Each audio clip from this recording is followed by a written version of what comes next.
이제 다른 프로그램을 시작합니다. 성경 난제를 끝내고 이제 기본적으로 누구나 다 이렇게 잘 알아야 할 그런 부분을 다시 복습 겸 시작을 합니다. 여러분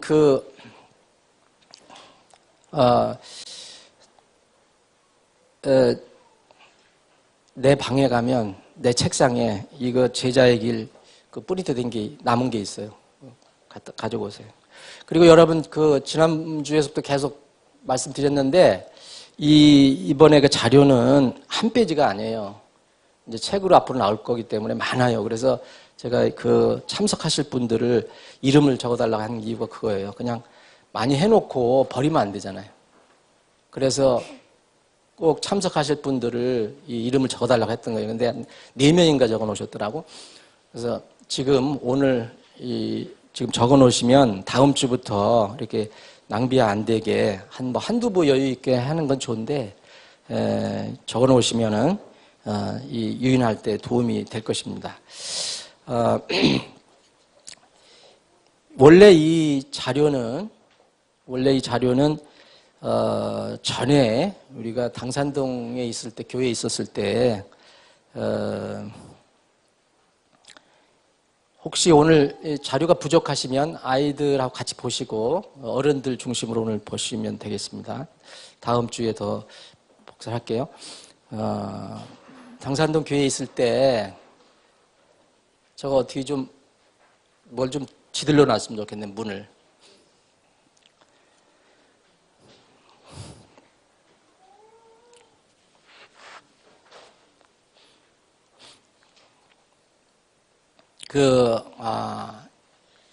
성경적인 제자 훈련이라는 그런 자료를 저희들이 만들었어요.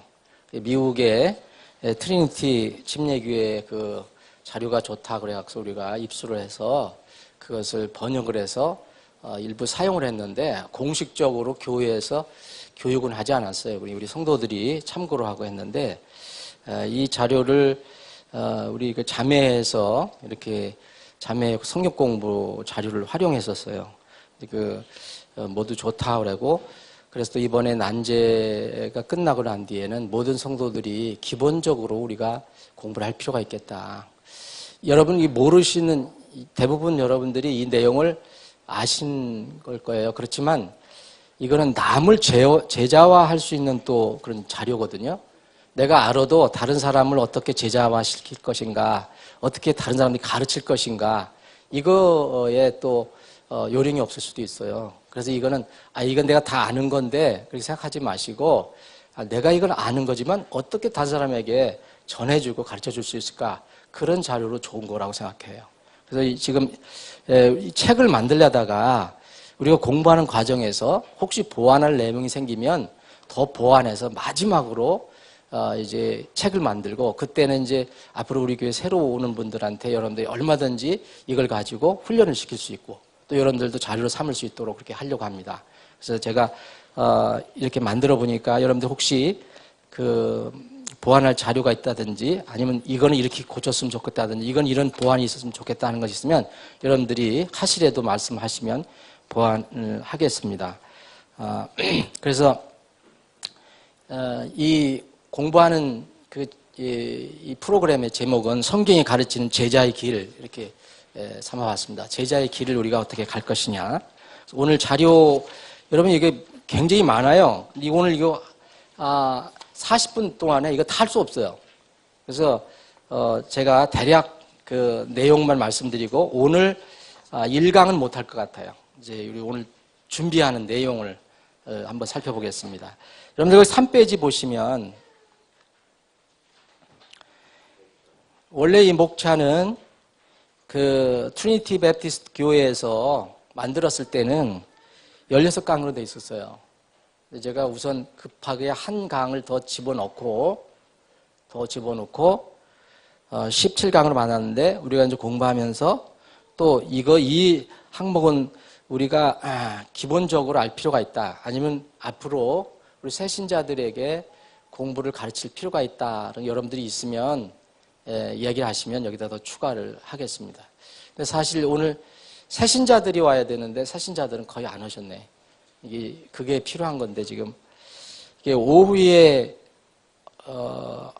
거의 오전에만 또 참석하시고 오후에는 또 안 계시니까 이거 할 수 있는 방법이 어떻게 있는지 잘 모르겠어요. 여러분 하여튼 아이디어 좀 내보세요. 제일 좋은 방법은 이 아침에 조금 이제 시간 관리를 해서 새신자 처음 나오시는 분들은 이 아침에 와서 이렇게 공부하는 게 제일 좋을 것 같은데 아니면 여러분들이 오후에 1대1 제자와 훈련을 해야 돼요. 이게 새로 오시는 분들 여러분들 각자 맡아갖고 이렇게 훈련을 해야 됩니다. 그래서 그 3페이지 보시면 우선 이 17개 단원을 나눴는데 첫 번째는 이제 구원이에요. 기본적으로 구원. 어떻게 구원을 받아야 되고 그리고 구원받으면은 그것이 안전한 것인가 이걸 살펴보고 그리고 구원받은 사람이 첫 번째 순종해야 할 침례를 살펴보고요. 그리고 성령님에 관해서 보고 하나님의 말씀, 성경, 그리고 기도, 그 하나님의 뜻을 아는 법, 하나님의 뜻이 있거든요. 하나님의 뜻, 그리고 중요한 지역교회, 그리고 우리는 침례 성도라고 해요. 베프티스트. 초세기에는 물론 다 베프티스트가 크리스찬이다. 지난번에도 우리가 몇 주 전에 설교를 드린 것처럼 초세기 교회는 다 베프티스트였어요. 근데 이제 세월이 흘러가면서 이제 교파가 생기기 시작했죠. 구원은 이제 구원의 복음은 같더라도 실행하는 게 달라갖고 두드러지게 이제 침례를 세례를 바꾸는 사람도 있었고, 그래서 다른 그리스도인에 관해서 살펴보고요. 그 다음에 이제 드림에 관해서 우리가 물질을 헌신하는 것, 그리고 돈과 소유물 관계, 그리고 구원받은 사람이 구원받을 때 우리가 죄를 다 용서받습니다. 과거의 죄나 현재의 죄나 미래의 죄나 다 용서를 받는데 여전히 구원받고 나서 또 우리가 현실적으로 죄를 져요. 이 죄를 어떻게 할 것인가? 죄의 처리 문제. 그리고 그리스도 안에서 자유. 우리는 구원받으면 자유인이에요. 그런데 그 자유가 어디 안에서 있는 자유냐?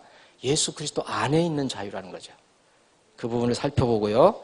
그리고 그리스도인과 복장, 크리스찬스 모디스 아페럴이라고 하는 이 신약 성경에서 나와 있는 그 부분을 우리가 살펴봅니다. 이거는 하나 더 추가한 거고요. 이게 그리스도 안에서의 자유와 관련된 겁니다. 이제 형제나 자매님들도 뭐 직업 가지는 분들이 있는데 직업과 고용 즉 하나님을 믿는 사람들은 직업을 어떻게 선택하고 사업장에서 직장에서 고용인과 어떤 관계를 맺고 있는 것인가 살펴보고요. 그 다음에 이제 두 가지는 마지막 우리가 전도에 관련된 건데 구원받지 못한 세상 그리고 그리스도의 심판석에 관해서 살펴봅니다. 자, 오늘 이 제자화는 말 그대로 이게 제자의 길 그랬는데 성경적인 제자 훈련을 하려면 어떻게 해야 되는가? 이 교회에서 미국에 있는 교회에서 자세히 어떻게 이제 훈련시키는 방법까지 다 거기에 기록이 되어 있어요. 그것이 10페이지서부터 되어 있습니다. 10페이지서부터. 근데 그 전에 오늘 우리가 성경을 공부하잖아요. 이제 특히 이제 아침 시간에는 작년 성경 공부반이라는데 그 중고등부도 같이 하는가? 하기로 했어? 오늘 하루만? 오늘 하루만이 아니면 계속해? 오늘 하루만?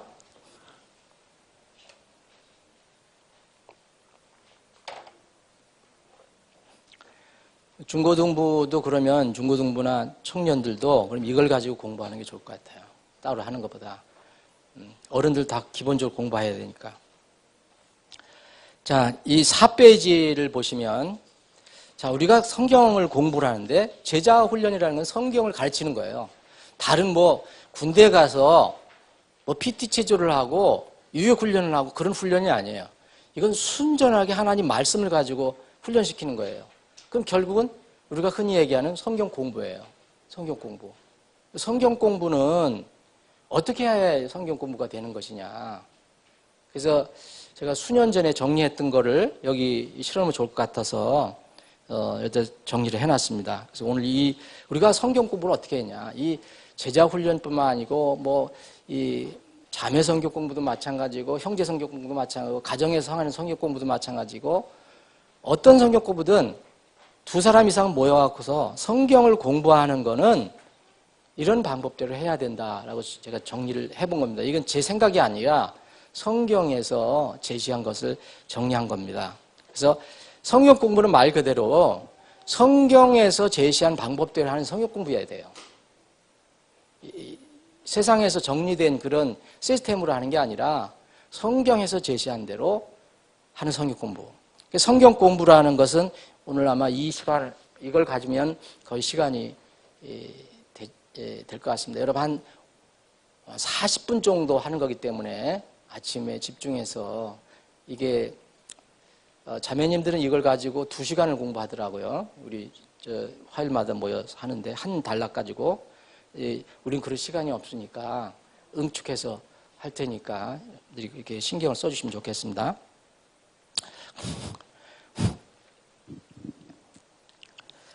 우선 그 말씀을 한번 보겠습니다.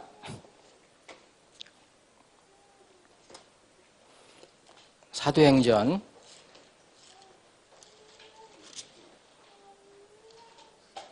17장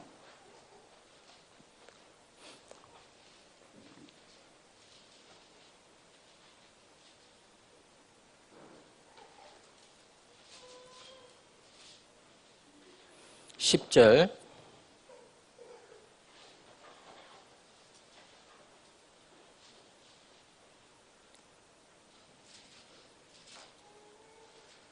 제가 읽겠습니다. 밤에 형제들이 바울과 실라를 즉시 베레아로 보내니 그들이 그곳에 이르러 유대인들의 회당에 들어가니라. 이들은 데살로니가에 있던 사람들보다 더 고귀하여 온전히 준비된 마음으로 말씀을 받아들이고 그것들이 그러한가 하여 날마다 성경 기록들을 탐구하므로 그들 중에 많은 사람이 믿고 또 그리스 사람인 귀부인들과 남자들 중에서도 적지 않은 사람이 그리하더라. 데살로니가 교회에 있는 사람하고 베레아 사람들하고 차이를 얘기했어요.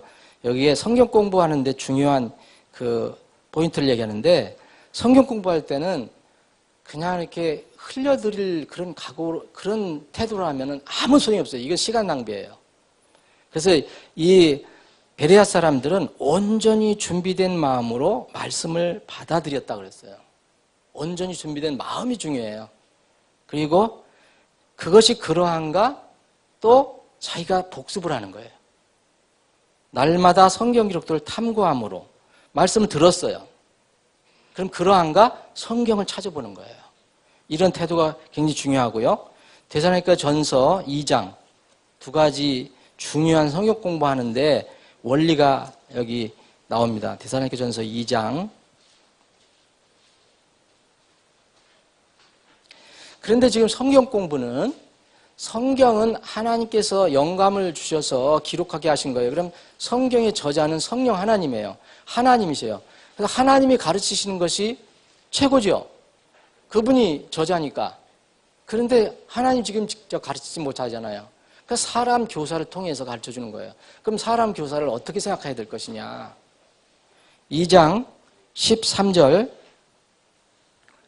이런 까닭에 우리가 또한 하나님께 끊임없이 감사를 드리면 너희가 여기서 이런 까닭에 우리가 뭡니까? 바울, 실로아노, 디모데 얘가 여기 편지를 보냈잖아요. 그러니까 바울을 중심으로 한 이 전도팀을 얘기해요. 우리가 또한 하나님께 끊임없이 감사를 드리면 너희가 누구예요? 데살로니가 교회 성도들이에요. 우리에게서 들은 바울을 비롯한 이 전도팀들로부터 들은 하나님의 말씀을 받을 때에 뭘로 했습니까? 사람들의 말로 받지 아니하고 하나님의 말씀으로 받았기 때문이니 진실로 그러하도다. 그 말씀이 또한 믿는 너희 안에서 효력 있게 일하느니라. 두 가지 큰 원리를 얘기했어요.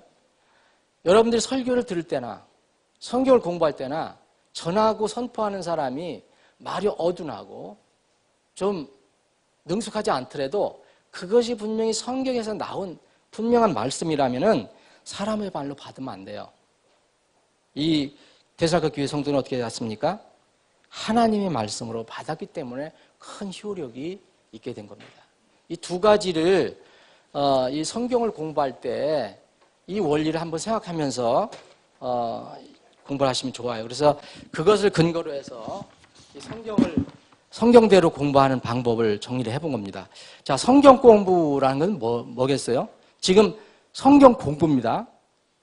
이렇게 정리해봤습니다. 나의 시간을, 여러분 각자의 시간과 노력을 들여 성경에 담겨있는 나와 나 개인과 또 개인뿐만 아니라 우리라는 이 성경에는 복수의 의미가 또 들어있어요. 우리, 그리고 나와 우리가 함께 살고 있는 세상, 나, 여러분 생각해 보세요. 여러분 각자의 내가 있어요. 그러면 함께 동참하는 사람이 있어요. 우리 교회면 우리가 있어요. 가족이 또 가족 우리. 그런데 여기에 또 떨어져 있는 한 우리가 있어요. 세상이 있어요. 우리가 살고 있는 세상. 이 나와 우리와 세상을 향한 하나님의 뜻과 목적과 계획을 알아보는 일이에요. 성경 공부는 그거예요. 여러분들 성경 지식을 올리려고 하는 게 아니에요. 여러분이 성경을 공부를 안 해도 하나님의 뜻을 정확히 안다. 공부할 필요 없어요. 그래서 성경이란 여러분 아시잖아요. 하나님, 창조자 하나님께서 창조하신 그 세계에 대해 창조자 하나님께서 뭐를 이렇게 말씀하셨는가? 그것을 기록한 책이에요. 창조주의 대리자인 사람과 사람들의 세계를 향한 창조주 하나님의 마음, 곧 하나님 뜻과 목적과 계획을 담아놓은 책. 이 책이 그 책이에요. 이 책이. 그러므로 하나님의 뜻과 목적과 계획을 정확히 바르게 찾아낼 수 있는 것은 성경 외에는 없다. 그래서 성경 공부하는 거예요. 여러분 아무리 기도를 해서 신비한 경험을 해도 하나님의 뜻을 아는 건 아니에요. 그래서 성경을 공부하는 것이 중요하다. 말씀을 듣는 것이 중요하다. 그러면 성경 공부를 하려면 교사와 학생이 있잖아요. 그래서 항상 이렇게 전해주는 사람이 있고 또 받는 사람도 있고 같이 공부할 때도 있지만, 그래서 성경에는 이렇게 그런 그 은사를 위해서 교회에 교사들 줬어요. 교사들. 그럼 목사도 교사고 교사를 또 줬어요. 그걸 참고하시고. 그런데 여러분 진정한 스승, 교사는 예수님밖에 없어요. 깨닫게 하시는 분은 성령님 한 분이에요. 그래서 저도 오늘 교사 직분을 수행하지만 각 부서의 교사 직분을 수행하는 분들도 모두 주님 앞에는 학생이어야 돼요. 교회에서 교사라고 해서 늘 교사가 아니에요. 주님 앞에서는 항상 학생이 돼야 된다. 왜냐하면 주님은 오류가 없고 실수가 없어요. 근데 우리는 사람 교사는 실수도 할 수 있어요. 오류가 있을 수 있어요. 그래서 유일한 스승은 그래서 주님이시다. 고린도서 3장 16절, 로마서 15장 14절 보면 성도들 서로 교사가 될 수 있다고 그랬어요. 가르쳐주고. 자, 성경 공부 시 주의사항이 있습니다. 준비물, 아까 말씀드렸죠. 준비물은 그겁니다. 준비된 마음과 탐구하는 태도. 이건 베레아 성도들의 태도입니다. 그리고 하나님 말씀에 대한 태도. 사람이 전해주더라도 그것이 성경에서 나온 것이라면 하나님께서 주시는 말씀이구나. 이렇게 받아들였어요. 이게 데살로니가 교회 성도들의 태도입니다. 베레아 성도들의 태도, 데살로니가 교회 성도들의 태도가 우리가 성경 공부할 때 기초적인 태도가 돼야 돼요. 물론 준비물은 성경이 있어야 되는데 요새는 하도 오염된 성경이 많으니까 바르게 보존된 성경이 필요하다. 그러면 이렇게 성경 공부할 때 여러분들이 맨투맨을 하든 제자 훈련을 하든 간에 가정에서 하든 직장에서 하든 교회에서 오후에 이렇게 그룹별로 하든 누군가 리드하는 사람이 있는데 이 사람을 이렇게 존경하고 사랑해야 합니다. 듣는 사람이, 배우는 사람이. 물론 우상시하거나 맹신하지는 말아야죠. 서로 존경하고 사랑하는 마음이 있어야 됩니다. 또 하나 주의할 것이 우리가 성경 공부를 할 때 다른 훌륭한 사람들, 벌써 이 성경이 나온 지가 2000년이 됐잖아요. 신약 성경이 나온 지가 거의 2000이 되는데 그동안에 수많은 사람들이 성경을 해석하고 묵상하고 기록한 것이 많아요. 글을 쓴 게. 그래서 이런 것들이 도움은 돼요. 도움은 되는데 성경 공부할 때 어떤 성경 주석서나 해석서를 옆에 놓고 공부하시면 안 돼요. 그럼 반드시 그것이 그 사람의 시스템이 그 사람들의 그 성경 공부 안에 들어가 보게 되어 있습니다. 참고는 하시되, 그래서 이 가장 큰 예가 뭐냐면 지금 한국에서 얼마 전에 말썽을 많이 일으켰지만 지금은 조용해졌지만 그 미국에 있는 어느 그 사람을 그대로 책을 그대로 뺏겨가서 그대로 공부시킨 게 있어요. 말보해라고 여러분들 아실 겁니다. 이들은 성경 공부하는 걸 그대로 그걸 다 받아들였어요. 다른 성경 공부할 수가 없어요. 그대로 했기 때문에. 그래서 더 이상 거기 교리에서 벗어나면은 받아들이지 않았어요. 그래서 괜히 싸움이 일어나고 그랬던 거 아니에요? 그런 사람들이 이제 이단 중에서 대표적인 게 여호와의 증인이에요. 여호와의 증인. 여호와의 증인은 저도 여호와의 증인의 성경 공부 젊었을 때 가봤지만 성경 공부한다고 가는데 성경을 읽고 성경을 쭉 공부하는 게 아니라 자기들이 만들어 놓은 그 책을 가지고 공부를 해요. 필요할 때 성경을 열어서 보는 거예요. 이게 무슨 말이냐. 자기들이 해놓은 것을 성경이 뒷받침하도록만 해요. 성경을 공부하고 이것이 맞는가 다른 것을 찾아보는 것도 아니고 그냥 자기들이 정리하는 것을 다 성경 구절을 갖다 맞춘 거예요. 그러니까 예를 들어서 죽으면 지옥이 없다. 그리고 뒷받침하려면 어떻게 해야 됩니까? 누가복음 16장을 절대로 용인 안 해요. 인용을 안 해요. 전도서를 인용해요. 전도서 뭐냐? 죽으면 도모하는 일이 없다. 이런 말이 있기 때문에. 그래서 이제 우리가 죽으면 아무것도 할 수 없으니까 여기 살아있을 때 열심히 하라 이런 뜻인데 그런 걸로 좀 맞춰놨어요. 그래서 주의해야 됩니다. 성경을 공부할 때 성경 주석서나 특별한 시스템의 교리서를 갖다 놓고 공부하면 안 된다. 칼빈주의, 알미니안주의나 극단적인 세대주의 이런 거 조심해야 됩니다.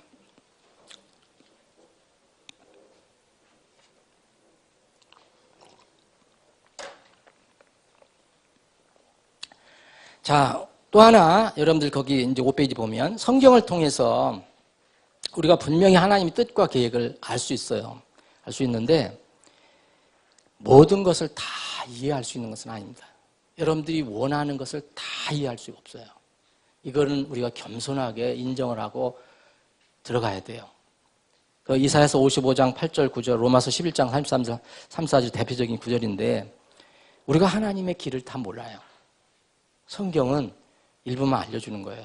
그런데 그것만으로 우리에게는 충분해요. 거기서 더 이상 알 필요가 없어요. 성경에서 침묵하는 걸 가지고 자꾸 뭘 이렇게 만들어내기 시작하면은 이단이 되는 거예요. 계시된 사실을 넘어서 지나친 상상을 하거나 추론을 하거나 그러면은 이단 교리 사상이 나와요. 굉장히 주의해야 될 것입니다. 그러면 성경 공부의 정의 그리고 주의사항을 우리가 살펴보는데 성경 공부의 목적은 뭐겠습니까? 그러면 성경 공부의 목적. 우리가 신앙의 3대 주제가 있다고 말씀드리는데 우리 신학교에서 이걸 신앙의 삼각대라고 합니다. 성경론, 구원론, 교회론. 다른 것도 굉장히 중요하지만 이게 세계가 튼튼해야 된다. 이 세계가 이게 흔들어진 상태에서 이 튼튼하지 못한 상태에서 여러분 아무리 성경론이 확실하지 않아요. 구원론도 확실하지 않아요. 교회론도 확실하지 않은데 무슨 뭐 성령론이 어떻고 무슨 은사론이 어떻고 다 이게 의미가 없어요. 이게 튼튼한 가운데 다른 주제도 필요해요. 성경 기록의 목적은 뭐겠습니까? 성경 기록 목적이에요. 성경 공부 목적이 아니에요. 하나님께서 성경을 기록해 주신 목적이 뭐겠어요? 성경을 기록한 목적은 성경을 읽고 듣는 이들로 하여금 하나님의 마음을 곧 하나님의 뜻과 계획과 목적을 알고 준비하게 하는 거잖아요. 다른 목적이 없잖아요. 어떤 사람들처럼 세상에 고급스러운 지식 아니면 고상한 어떤 지식을 얻기 위해서 구색을 갖추기 위해서 성경 공부하는 게 아니잖아요. 하나님은 그런 목적으로 기록을 하시지 않았습니다. 기본적인 목적이 나와요. 하나님의 뜻이 뭐냐? 우리가 다 죄인이다. 그래서 죄인인 사람이 구원을 받아야 한다. 그 다음에 구원받으면 하나님을 닮아서 성장해야 한다. 그 죄인들의 구원과 구원받은 사람의 성장이에요. 이것이 하나님이 기록하신 성경 기록의 목적이에요. 다른 거 없습니다, 여러분. 굉장히 복잡한 것 같지만 이걸 다 두 개로 응축할 수가 있어요. 그래서 하나님께서 택하신 방법이 바로 글을, 문자를 사용하신 거예요. 거기 참고를 해보세요. 거기 출애굽기 17장서부터 이 하나님께서 글을 쓰셨다는 거. 이 글은요, 이 녹음을 당시도 그때는 할 수 없었지만 그때는 녹음 기술 없었잖아요. 뭐가 제일 안전하겠어요? 글을 쓰면 이건 누가 손을 대기 전에는 글은 바뀌어지는 거 아니잖아요. 글이 써놨는데 시대가 바뀌어서 문화가 바뀌고 유행이 바뀌니까 글이 바뀌나요? 그렇지 않아요. 하나님께서는 그래서 글을 택하신 거예요. 거기 출애굽기 17장 14절 24절 보세요. 처음에 모세에게 이 글을 쓰게 하셨어요. 글을. 그게 성경입니다. 그래서 우리는 성경을 그래서 이렇게 공부합니다. 그럼 성경 기록의 목적이 그렇다면 우리가 성경을 공부하는 목적은 뭐예요? 우리가 성경을 공부하는 목적. 왜 기록된 성경을 공부해야 합니까? 성경 기록의 목적, 하나님께 성경을 기록해 주신 목적을 성경 공부의 목적으로 삼지 않으면 아무 의미가 없는 거예요. 여러분 잘 생각해 보세요. 그래서 이것을 성경 공부의 목적은 두 가지입니다. 하나님께서 마음 두신 거예요. 첫 번째 출생이요. 출생, 재탄생. 이 구원을 얘기하는 거예요. 거듭남을 얘기하는 겁니다. 거듭남.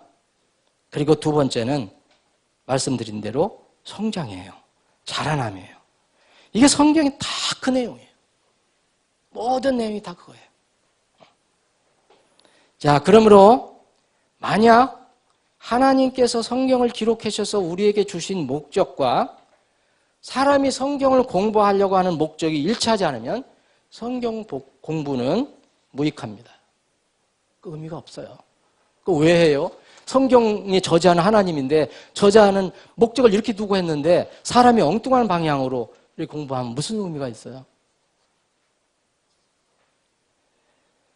성경 공부 목적이 아닌 거기 나와 있어요. C번에 6페이지 보면 단순하게 지식 획득하는 거, 교회 내에서의 영적 지위 확보하는 거, 영적 긍지 제고하는 거, 이거는 성경 공부 목적이 아니에요. 이런 거 안 하는 게 나아요. 성경 공부 두 가지 결과가 나와요. 고린도서 8장 1절로 2절 여러분들 참고해 보세요. 사랑은 사랑과 교만이 대비가 돼요. 잘못된 결과는 성경 공부를 잘못했어요. 여러분 이런 결과 나온 사람들이 꽤 있습니다. 역기능이에요. 성경 공부 역기능. 성경 공부 목적이 왜곡된 거예요. 구원은 받지 못하는데 성경 지식은 많이 알아요. 이 사람들은 머리는 발달돼요. 머리는 간데 가슴이 없어요. 혀도 굉장히 발달이 돼요.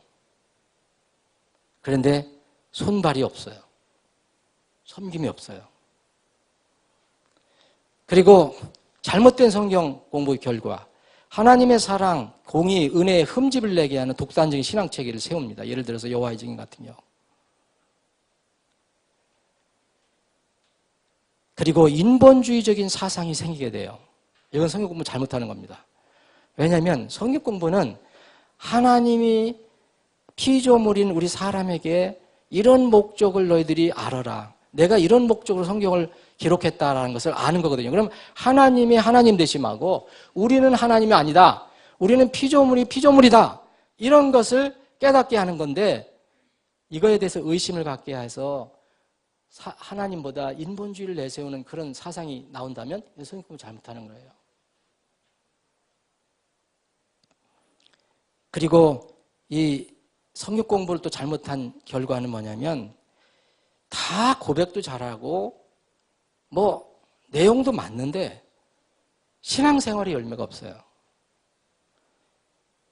이 성경을 유일한 킹제임스 성경 같은 경우 이슈가 많이 나왔을 때 최종 성경, 유일한 성경이라고 막 주장을 하는데 그 안에 들어있는 내용을 실천하지 않는 부류가 있었어요. 사람은 실수도 하고 넘어질 수도 있지만 그런 차원이 아니었어요. 성경은 막 얘기를 하는데 이 안에 들어있는 내용은 실천 안 해요. 이런 것은 성경 공부 잘못하는 겁니다. 오해하는 것이에요. 성경을 공부하면요, 그 말씀을 보면 볼수록 내유 외강이 되는 게 아니라요, 정말 다른 사람한테 내가 강해지는 게 아니고 내 자신에 대해서 엄격해져야 돼요. 내 자신에 대해서 점점 엄격해지고 다른 사람들은 불쌍히 여기는 마음이 생겨요. 근데 반대, 조금 잘못하고 막 그 공격하고 그런 사람들 있잖아요. 이런 사람들은 성경 공부 잘못하는 겁니다. 올바른 결과는 성경 공부 순기능이에요. 구원받는 일이 태어나요. 성경 공부하면서 성경 공부 클럽에서 구원받는 사람 나타나잖아요. 이 감리교회 창시자도 사실 성경 공부하는데 들어갔다 구원받은 거예요.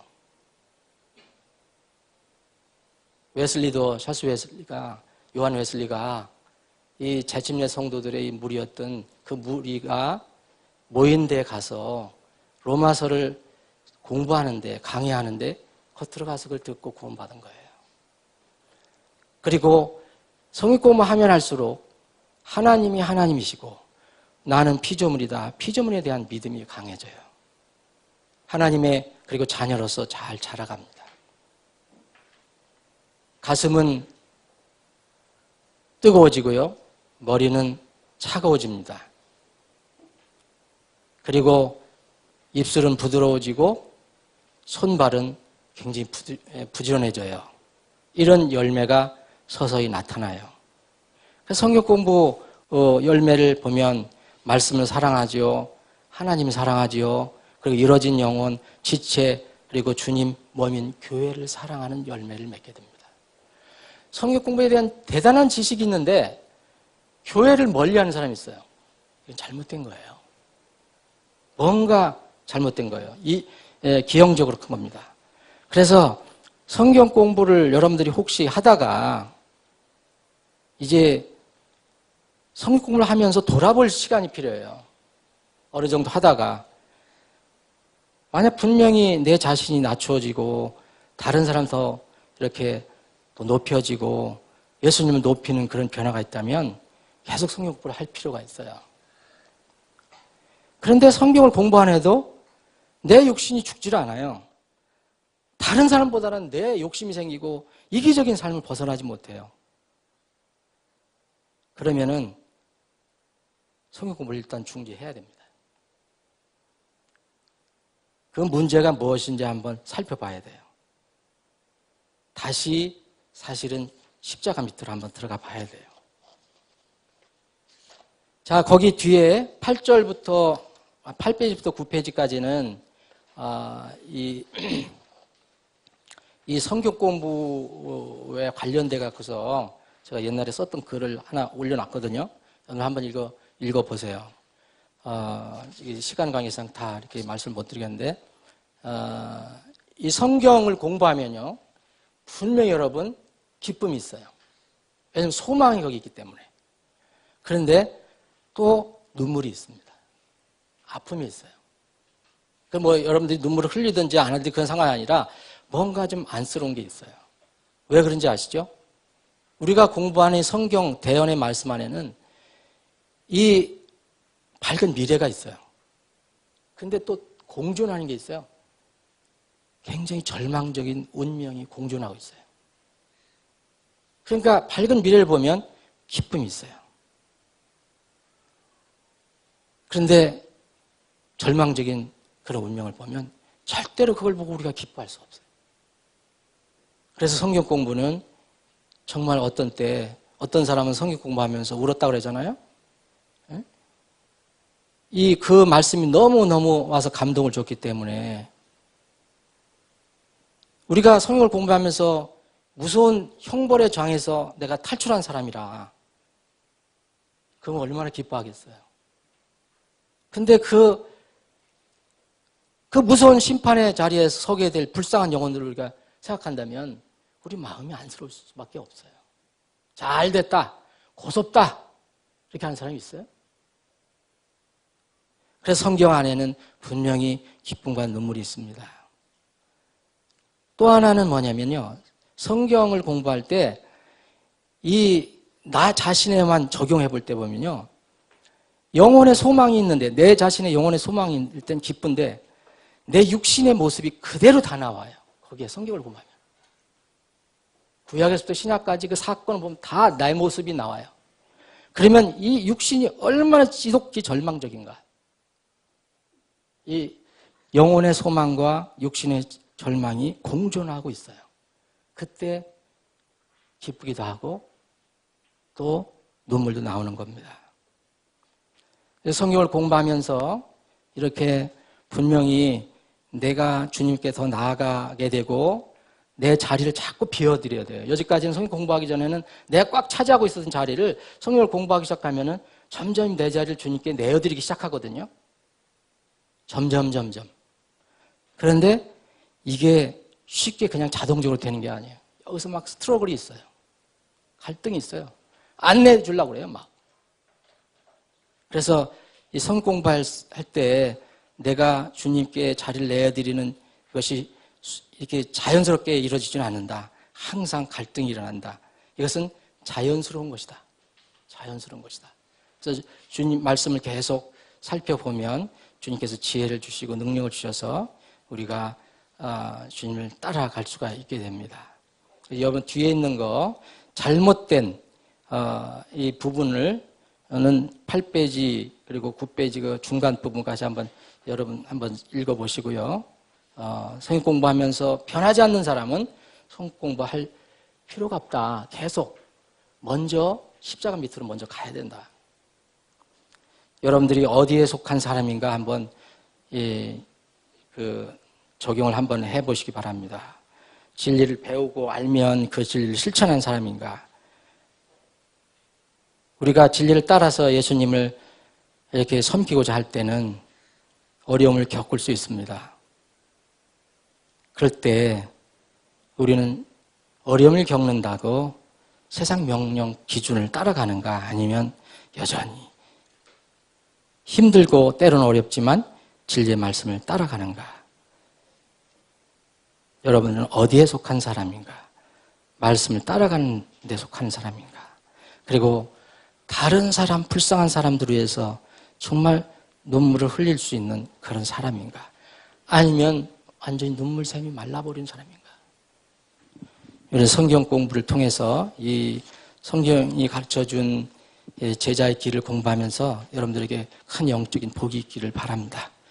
아버지 하나님, 오늘 저희들 작년 성경 공부 첫 시간을 저희들이 가졌습니다. 좀 이제 저희들이 본격적으로 주님께서 우리에게 허락하신 그 내용들을, 기본적인 내용들을 살펴봅니다. 이 과정에서 주님께서 예비하신 큰 은혜를 저희들이 누리게 하시고 큰 놀라운 성령의 역사가 있게 하여 주시길 원합니다. 그래서 이 공부가 참으로 우리에게는 큰 유익이 되고 앞으로 주님을 섬기고 따라가는데 큰 힘이 될 수 있게 하여 주옵소서.